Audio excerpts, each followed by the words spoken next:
16-year-old Angela Mendez and 17-year-old Carolina Martinez work side by side in a lab at UC San Diego.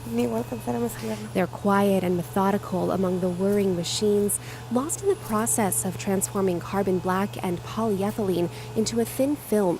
We're working towards making batteries safer, so we're creating a thermal-responsive polymer switching film, which is a coating that will go around a lithium-ion battery to prevent it from overheating.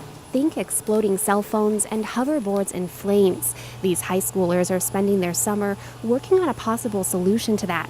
It's part of a 7-week program called Enlace that brings together high school and college students from both sides of the border to collaborate in some 60 labs across campus. These 4 universities from Baja came. Engineering professor Olivia Greve directs the program. And I place them in laboratories in pairs with the intent of having them build these human bridges across the border, using science and engineering as a tool to get them to engage, to get them to know each other, to get them to participate in the development of knowledge. Ganó otro premio Nobel.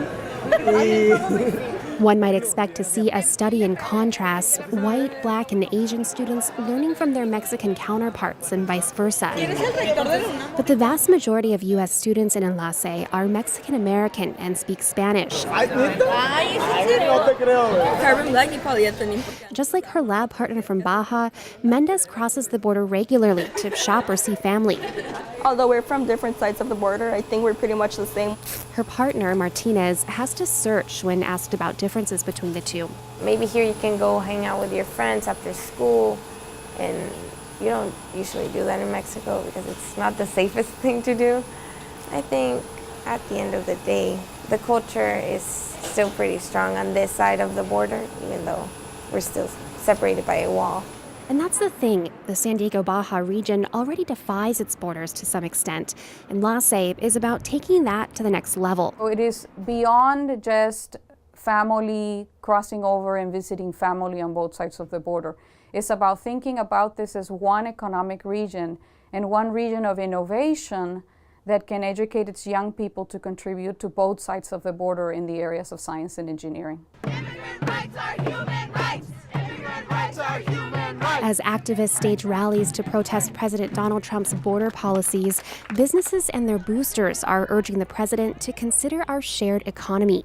In a report last month, UC San Diego researchers detailed $6.2 billion in goods that American and Mexican companies produce in tandem. What kind of society would take young people who want to work hard and make a contribution to all of us and say we're going to push you into the shadows? Educators, too, are taking a stand to protect what immigrant students and millions of dollars in cross-border research bring to their campuses.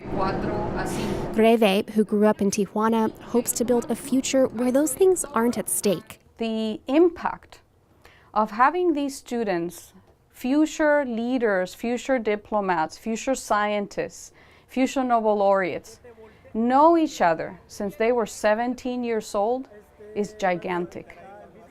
And so for me, bringing these young people together for 7 weeks and have them develop these true, honest, and pure friendships is a gigantic goal that will eventually, in my view, change U.S.-Mexico relations.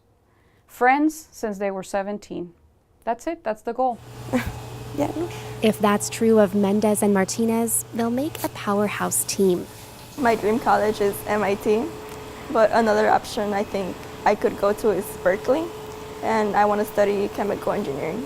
Like, I have very high dreams for like Stanford or stuff like that, but I'm thinking probably UCLA, or I also find myself very drawn towards Cal Poly.